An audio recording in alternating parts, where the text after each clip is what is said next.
The trade war just exploded. Again. After the U.S. announced a crushing $500 billion, 0 cents tariff package targeting Chinese imports, Beijing wasted no time responding. But this time, it wasn't just political speeches or symbolic measures. Large mountains of oysters, the ancient, ultimate warmouth. 32 Chinese tech giants, energy firms, and logistics networks have launched a coordinated counterstrike, banning U.S. technologies, blacklisting American suppliers, and cutting critical contracts with Silicon Valley firms. Washington didn't see this coming, and now Wall Street is bracing for impact. As tensions rise, global markets are on edge, and U.S. tech is facing the biggest blow since the 2018 Huawei crackdown. Is this the beginning of a new Cold War, or the collapse of U.S.-China trade as we know it? In a move that shocked even seasoned analysts, the U.S. government rolled out a $500 billion 0 cents tariff expansion, targeting virtually the entire spectrum of Chinese imports. From semiconductors and electric vehicles to rare earth minerals and consumer electronics. The justification? National security and economic protectionism. But behind the scenes, this was about leverage. A bold attempt to force Beijing into economic submission. The announcement, made during a high-profile press briefing at the White House, was framed as a decisive step to protect American industries. But within hours, China issued a warning. These tariffs represent economic aggression. China will respond decisively. And they did. The backstory is decades in the making. Since the original tariff war under Trump's administration, trade negotiations have been on a razor's edge. U.S. administrations, both Republican and Democrat, have used tariffs as pressure tools. But the latest $500 0 cents B strike was seen in Beijing, not as negotiation, but as economic warfare. Beijing's Ministry of Commerce labeled it a violation of international trade norms, while China's Foreign Ministry called it a provocation that will be met with force. And that force came fast. What makes this escalation different isn't just the size, it's the timing. With China expanding its influence through BRICS, launching digital yuan settlement corridors, and building alliances with countries like Russia, Brazil, and Saudi Arabia, it no longer fears isolation. The $500 billion 0 cents tariff wasn't a shot across the bow, it was a declaration. But instead of folding, China retaliated with unprecedented coordination. And it's U.S. tech that's now under siege. China's response wasn't loud, it was strategic, surgical, and immediate. Within 48 hours of the U.S. tariff escalation, 32 major Chinese corporations issued synchronized statements cutting ties with U.S. tech suppliers and halting purchases of American software, chips, and cloud services. Among the retaliating firms were telecom giants, electric vehicle manufacturers, AI labs, semiconductor fabs, and even shipping conglomerates.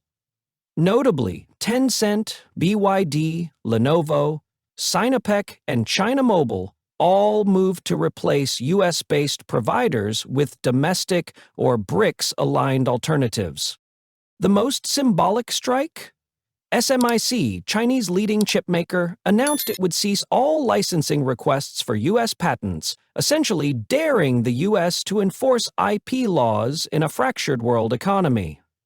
At the same time, several defense-adjacent Chinese firms placed blanket bans on American sensors and microcontrollers, immediately switching to suppliers in South Korea, Russia, and Malaysia. This wasn't just retaliation, it was a message. China is no longer dependent, and it's ready to decouple.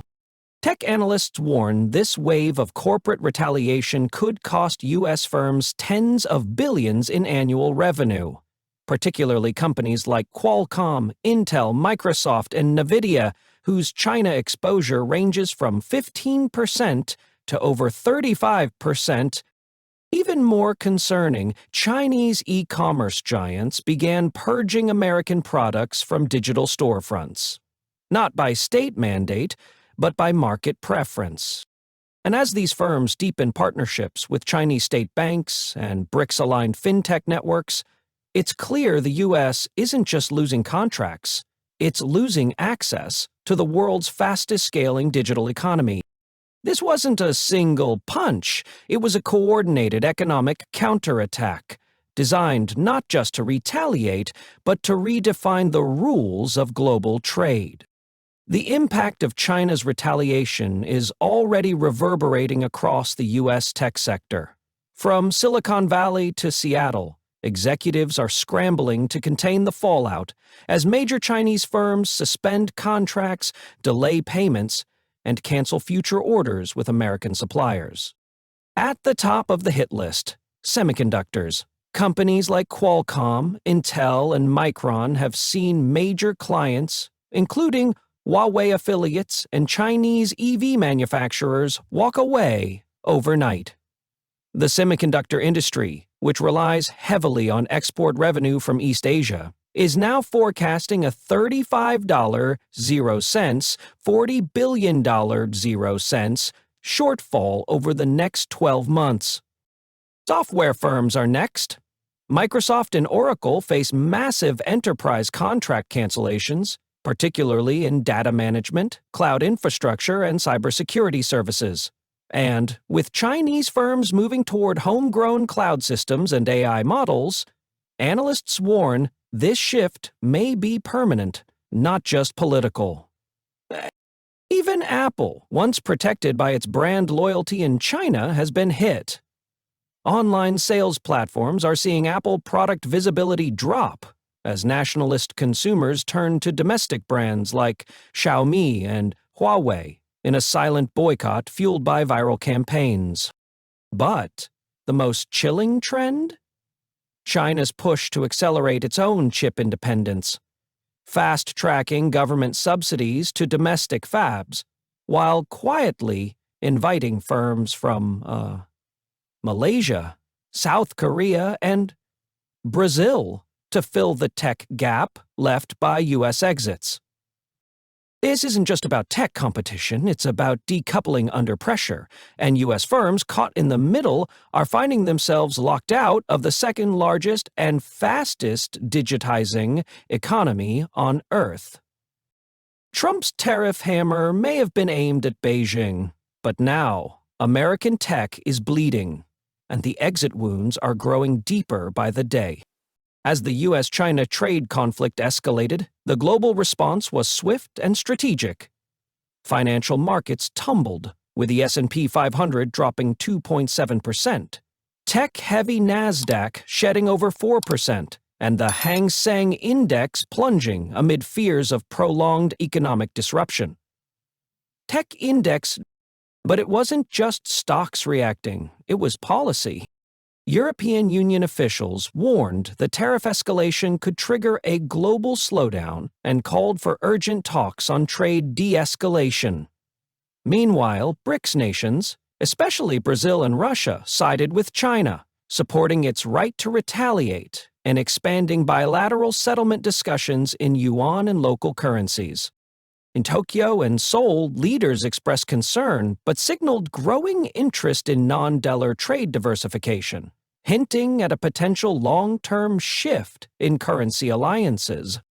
The UAE and Saudi Arabia, already warming to Chinese financial systems, used the moment to announce new oil trade deals priced in yuan, subtly backing Beijing's counter-strategy. Global observers now see this as more than a dispute. It's a realignment. As the U.S. weaponizes tariffs, the world is quietly building parallel systems. The question isn't whether this trade war will end, it's whether the old global order survives it. Inside Washington, the mood has shifted from confident to cautious. What was intended as a show of strength, a $500.00 B tariff hammer, is now being questioned by congressional economists, trade advisors, and defense officials alike. Behind closed doors, Even Trump's allies are debating whether the administration underestimated China's ability to retaliate. So far, the official White House stance remains firm. China must be held accountable for unfair practices.